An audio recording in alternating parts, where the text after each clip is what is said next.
In Season 1 of The Story of Stuff, we looked at a system that creates way too much stuff and way too little of what we really want. Now we're going to start looking at the stories behind the story of stuff. That's where we'll find ways to turn this situation around. Welcome to Season 2.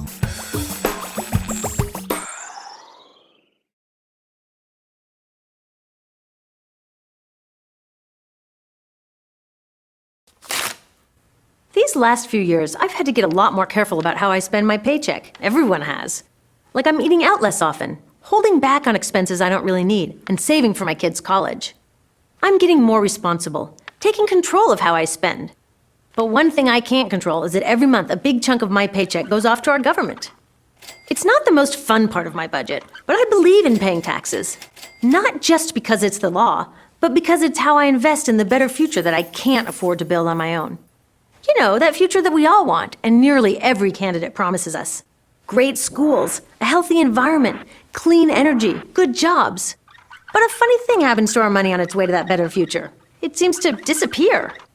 And by the time we get around to investing in that future, all I hear is, sorry, not this year, we're broke. In fact, we're so broke, they say, that we have no choice but to slide backwards, cutting things that made this country great, like schools and the EPA. Maybe even Social Security and Medicare. Wait a minute, broke? I'm sending in my fair share of hard-earned cash every month, and so are you. If everyone did, we'd have plenty of money. Now, what we've got to work with shrinks a lot thanks to corporate tax loopholes and unprecedented tax breaks for the richest 1%. But even after those, we've still got over $1 trillion. So if we're broke, what's happening to all that money? I decided to look into it, and it turns out this whole broke story hides a much bigger story. A story of some really dumb choices being made for us, choices that actually work against us. The good news is that these are choices, and we can make different ones. So where is all that money going? Well, first the military takes the biggest chunk, $726 billion in 2011. Wow, we could build a lot of better future with that kind of money.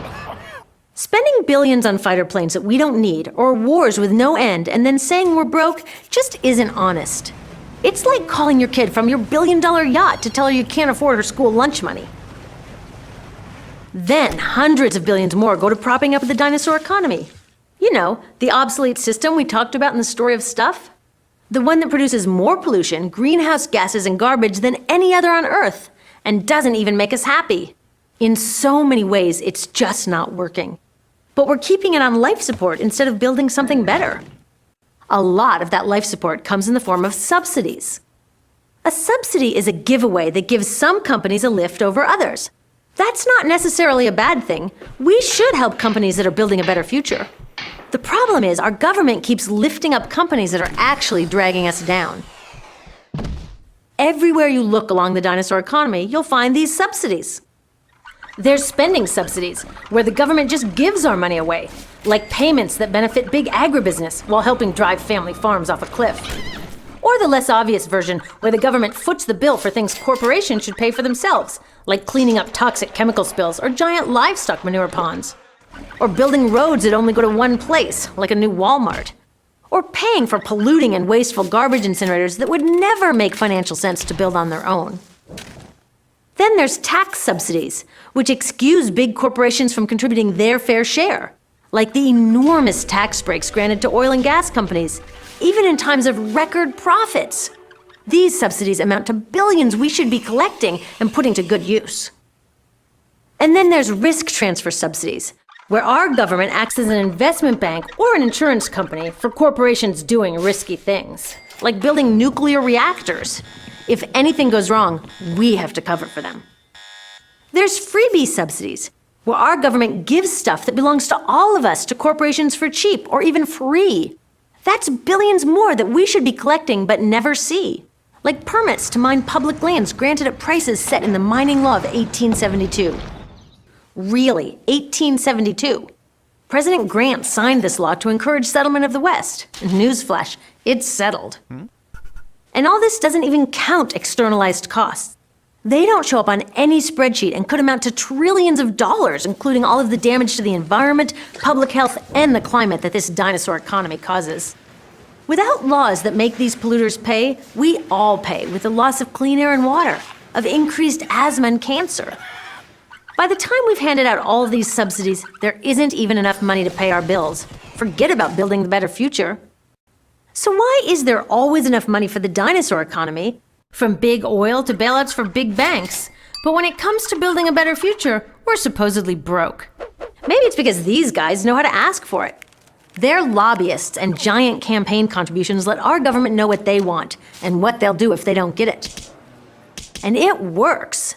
U.S. senators who voted to keep big oil subsidies in 2011 had received 5 times more in big oil campaign cash than those who voted to end them. So, while subsidies should be a tool to help companies that are helping us all, they've become a prize for those with the most power to get on the handout list. But you know who has the real power? We do. What if we got as protective of our tax dollars as we are with the rest of our money? What if we told our government what we want and what we'll do if we don't get it, starting with voting them out? We could redirect these dinosaur subsidies, freeing up hundreds of billions of dollars. Forget broke, we could start building a better future right now. We could begin by reinvesting the $10 billion that we spend on oil and gas subsidies into renewable energy and energy efficiency projects. With just half of that amount, we could provide solar energy to about 2 million households. Then use the rest to retrofit 500,000 homes, creating jobs and saving energy year after year. The average cost of cleaning up a toxic Superfund site is $140 million. Let's make the polluters pay and instead invest our money in developing safer materials so we don't have to worry about spills in the first place. Most chemicals today are made from oil. That's why they're called petrochemicals. Switching just 20% of them to safer bio-based materials would create over 100,000 new jobs. And instead of subsidizing garbage incinerators, let's subsidize real solutions like zero waste. Raising the U.S. recycling rate to 75% would result in 1.5 million new jobs, with less pollution, less waste, and less pressure to harvest and mine new stuff. What's not to like? That would still leave billions of dollars for improving education, the best investment for a healthy economy. With $100 billion, we could increase the number of elementary school teachers by over 40% and give college scholarships to over 6 million students. See, we can rebuild the American dream.